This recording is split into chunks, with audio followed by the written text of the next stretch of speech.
acquiring power. So Harun dies. He says, when I die, I give half the caliphate to my elder son and the other half to my other son.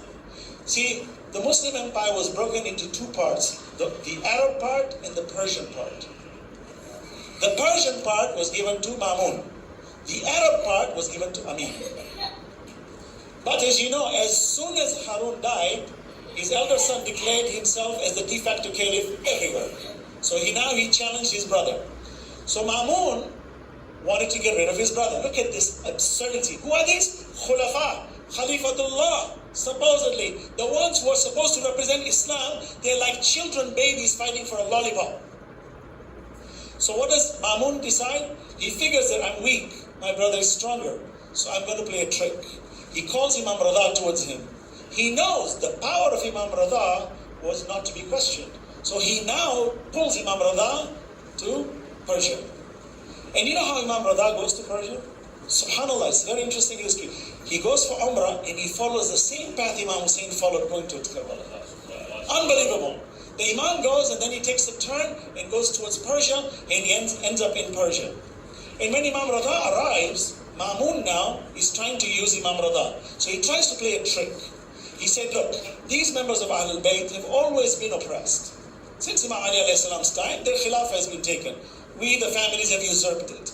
It's time we played a trick on them. We will try to give it to them and let's see how they salivate. So what does he do? He makes a public announcement that my successor is Ali ibn Rida. Ali ibn Musa Rida. So now he's playing a trick. Purposely plays a trick so that the people should start to think that, oh, then you know what, Mamun is a good guy because Imam Reza is aligned with him. Imam Reza didn't want that, but he was forced. He was, he was majbur. He was mustad'af. He was oppressed. To that point, at one time, as you know, Harun was buried in Tuls. And Mamun's wish was for Imam Reza to be buried at the feet of Harun. Look how evil this man is. Imam Reza calls his companion, he says, that man wants me to be buried here, but it won't happen. I will be buried somewhere else. Today, the modern day, Mashhad. Original name, Khurasan. When Imam Reza goes, now the trick is played. You know what Imam Reza does? First, when Mamun gives him the air, Imam is so open with him, and Mamun says to Imam Reza, I have decided this khilafah doesn't belong to me. It belongs to you. You know what Imam replies? Instead of saying, oh, thank you, thank you. He said, since it doesn't belong to you, who authorized you to give it to me? That's an Imam. Unafraid. رجال لا تلهيهم تجارة ولا بيع عن ذكر الله. Men who don't bargain for any price for the dhikr of Allah. And then Imam looks at him and says, since it is not yours, get off. Don't sit on that throne. Get off. It's not yours. That's how the Imam was. So he tries to trick the Imam, but of course our Imams cannot be tricked. You know, he used to bring Christians, Jews, Zoroastrians, of all types of people, even Romans who spoke nothing but Latin. He would bring them to his palace, and Imam Reza would sit and dialogue with them. And Imam Reza looks at his companion and says, this man wants to check me out, and he wants to embarrass me in front of all these complicated people, but watch what I do to them.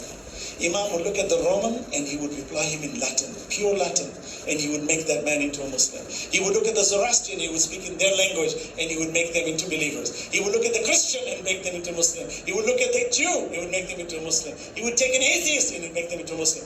Everybody stunned in the court of Mamun to see the wisdom and the hikmah of our blessed Imam Reza alayhi salatu wasalam. Salawat ala Muhammad wa ala Muhammad.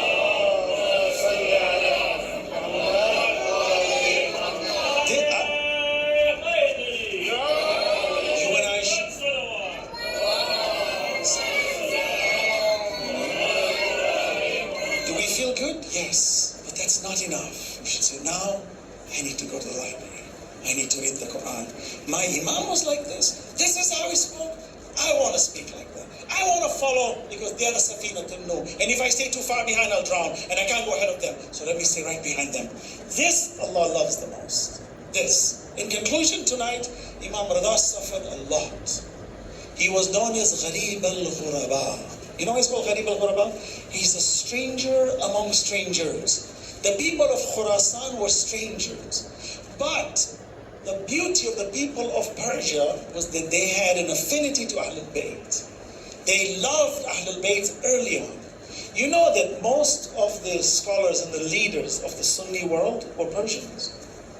Most of them. Their leaders, the ones who led the whole world of Ahl Sunnah wal Jama'ah, were Persians. So anybody says today Persian is Shia, chuckle at them and say, no, that's not true.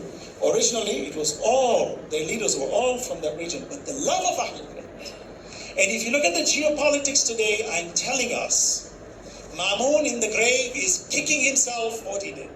For when he pulled the Imam from Medina, he put him in a unique location, which became the most powerful movement in the world today of resistance. And you will notice that when you look at this resistance today, the tyrants of the world can't sleep at night without thinking about that region.